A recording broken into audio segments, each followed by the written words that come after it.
안녕하세요. 세무사 김명택입니다. 이번 시간에는 동거복위 학과 특례 사례 5번을 살펴보도록 하겠습니다. 사례 내용을 보시면 2002년 9월에 부의 경우에 A주택을 취득하고 경비업체에서 근무 중이죠. 연령은 65세이고요. 근로자라는 뜻이죠. 근로자이고 어머니는 경기도에 소재하는 B주택을 취득 후에 거주 중이다.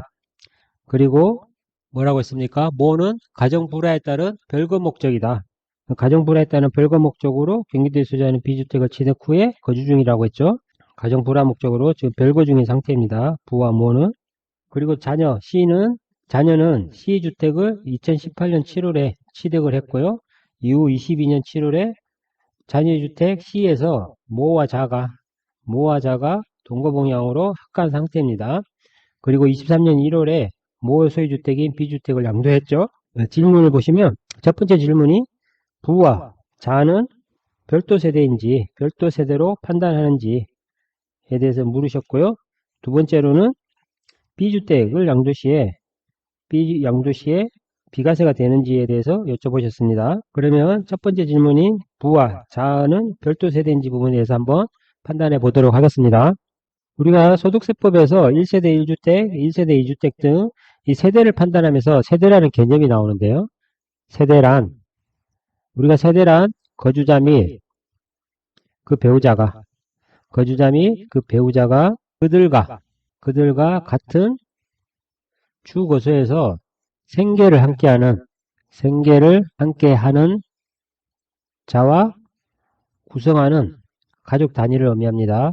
가족 단위를 세대라고 합니다. 세대란 거주자 및 그 배우자가 그들과 같은 주거소에서 생계를 함께 하는 자와 구성하는 가족 단위를 세대를 한다.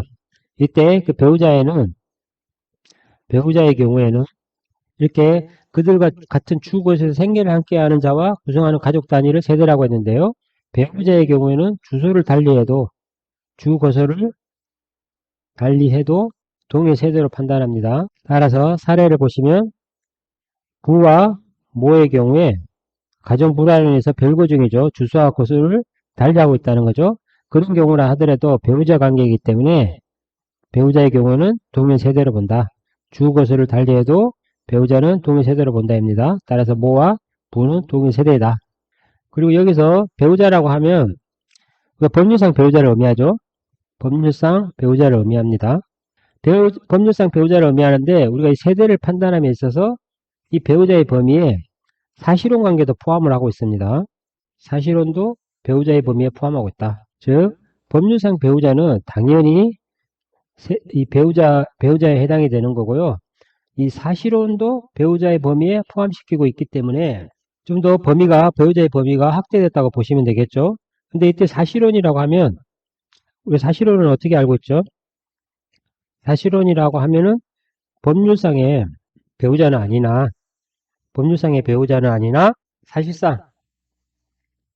사실상 혼인관계로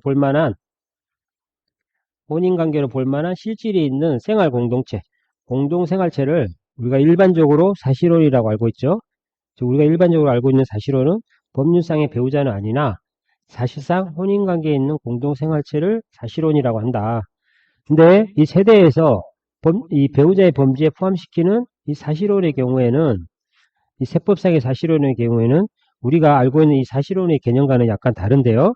이 세법상에서 사실혼이라는 개념은 법률상 이혼하였으나가 법률상의 배우자가 아닌 경우하고는 개념적으로는 딱 일치하는 것은 아닙니다.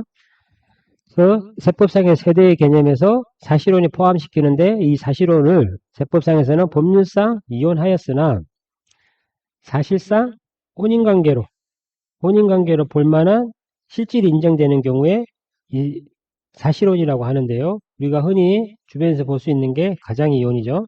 가장이혼은 법률상 이혼을 하였지만 사실상으로 혼인관계를 유지하고 있는 거죠. 그래서 이런 가장이혼의 경우에도 배우자의 범주에 포함시키고 있습니다. 따라서 이 개념에 의하면 법률상 이혼을 했기 때문에 처음부터 혼인관계가 없었던 경우에는 이 사실혼의 범주에 포함되지 않습니다. 사실혼의 범주에 포함시키지 않습니다. 위의 경우에 법률상의 배우자는 아니다. 이 경우는 당초부터 혼인관계가 아니어도 사실상 혼인관계로 볼 만한 실질이 있는 공동생활체를 우리가 사실혼이라고 하잖아요. 반면에 세법에서 얘기하는 세대 개념에서 그 배우자라는 개념이 나오는데요. 이때 배우자는 당초부터 혼인관계가 없었던 경우는 사실혼으로 보지 않고 법률상 이혼을 했어야만 되는 겁니다. 법률상 이혼을 하였으나 사실상 혼인관계가 유지되고 있는 그런 공동생활체를 세법상의 사실혼이라고 하고요. 흔히 그 예로 가장이혼을 예를 들 수가 있겠습니다. 그래서 부와 자는 지금 별도 세대인지를 보면 우리가 세대의 기준이 뭐라고 했습니까? 동일한 주거소에서 즉 부와 자는 주소를 달리하고 있죠. 주소를 달리하고 있고 그 다음에 부는 경비업체의 근로자로 직장에 근무 중이기 때문에 본인의 소득으로 생계를 하고 있죠. 그 생계도 같이 하고 있지 않습니다. 따라서 부와 자의 관계는 별도 세대로 판단할 수 있다. 별도 세대다. 즉 부와 자는 주거소를 달리하고 그리고 생계도 각자의 소득으로 생계를 하고 있기 때문에 생계도 달리하고 있기 때문에 부와 자는 별도 세대에 해당한다. 그리고 두 번째로는 비주택 양도시에 비과세가 되는지 이 부분을 여쭤보셨는데요. 이 부분도 한번 보도록 하겠습니다. 우리가 동거봉양 특례의 경우에 1주택자가 1세대 1주택자가 1주택을 보유하고 있는 60세 이상의 직계존속이죠. 직계존속과 동거봉양을 목적으로 세대 합가하는 경우에 이를 동거봉양 특례로 보아서 즉 2주택자임에도 불구하고 2주택자임에도 불구하고 동거봉양 특례가 되는 경우에는 1주택으로 보아 10년 이내에 먼저 양도하는 주택을 1세대 1주택으로 보아 우리가 소득세법 시행령 제154조 1항에 비과세 규정을 적용하는 것입니다. 비과세 규정을 적용하는 특례가 동거봉양 특례다.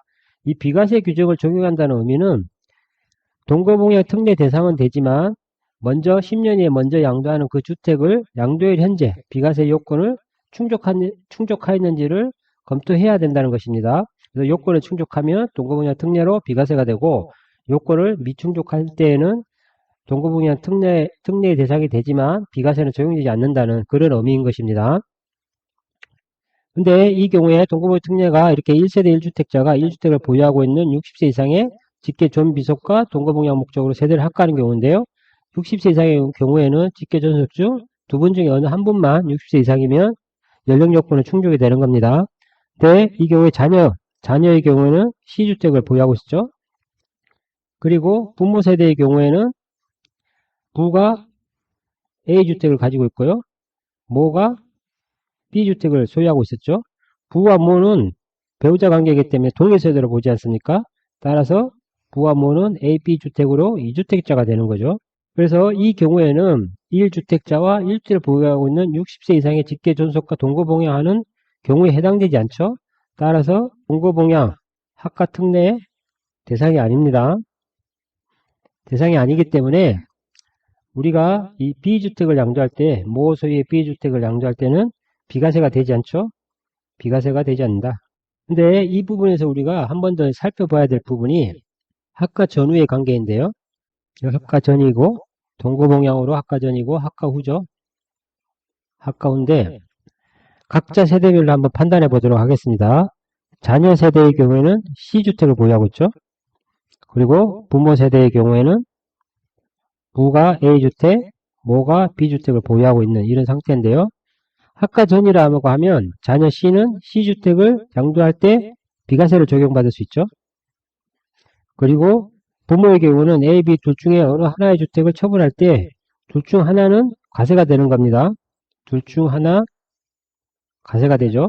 그리고 이후에 부모 세대의 경우에는 둘 중 하나 예컨대 A주택을 먼저 양도했을 때 A주택이 과세가 되고 B주택은 비과세 요건을 충족했으면 1세대 1주택으로 인해서 비과세를 적용받을 수가 있죠. 그러면 우리가 동거봉양 합가 특례의 경우에는 동거봉양 합가 전에 각각 1주택자로서 비과세를 받을 수 있었는데 동거봉양 합가로 인해 가지고 2주택자가 됨으로 인해서 비과세를 받지 못할 수 있잖아요.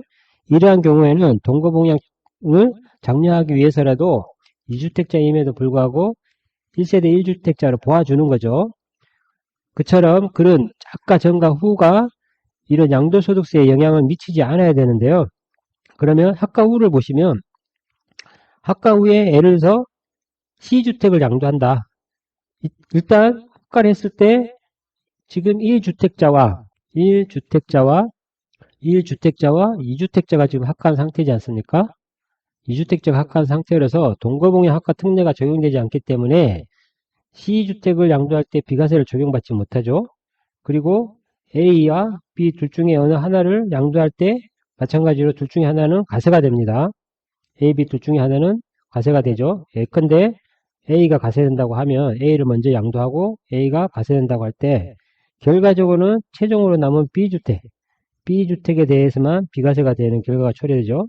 하지만 학과 전회로 보면 자녀 C주택은 비과세를 받을 수 있고 부모 세대의 경우는 A주택은 과세되고 B주택은 비과세되죠.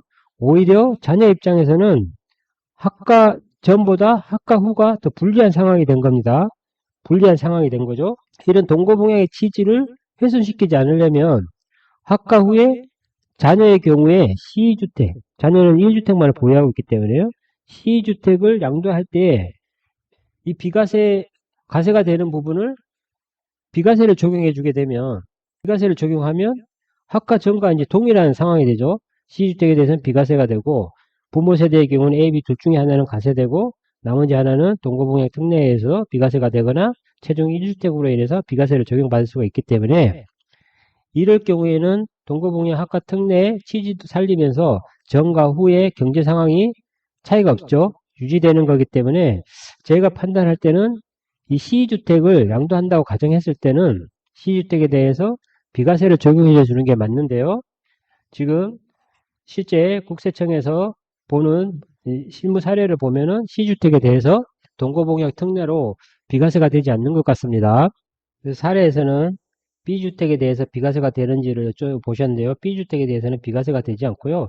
만약에 질문자가 이 B주택을 양도하는 게 아니라 C주택을 양도할 때는 어떻게 되는지요? 라고 질문을 하셨다면 지금 드릴 수 있는 답변은 C주택에 대해서는 동거봉양 특례가 안 되기 때문에 비과세 되지 않습니다. 이렇게 답변을 드릴 수밖에 없죠. 근데 저희가 살펴보았듯이 이런 학과 전과 학과 후가 달라지면 안 되는 거죠. 학과 전과 학과 후가 달라지면 안 되는데 자녀 입장에서는 이런 동거봉양 학과로 인해서 오히려 불리해지는 상황이 생기기 때문에 이 부분은 조금 모순이다. 이렇게 판단이 됩니다. 물론 동거방향 학과 후에 C주택을 양도하는 게 아니라 A주택을 양도했을 때 A주택에 대해서는 과세가 되고요. 남은 C와 B주택에 대해서는 동거방향 학과 특례로 먼저 양도한 주택에는 동거방향 학과 특례로 받고 이후에 최종 남은 주택에 대해서는 1세대 1주택으로 비과세를 받을 수 있기 때문에 사실 학과 전과 동일해지지만 C주택을 먼저 판단하고 처분한다고 했을 때는 이런 상황이 틀려지기 때문에 이 C주택을 먼저 양도할 때는 결과적으로 동일한 관계를 유지시켜주고 동거봉양 학과 그 취지를 살리기 위해서는 이 C주택에 대해서 동거봉양 학과 특례로 비과세 해줘야 되는 것이 맞다. 이렇게 저 개인적인 생각이 듭니다. 자, 이상으로 이번 시간에는 동거봉양 학과 특례 사례 5번을 살펴보았습니다. 감사합니다.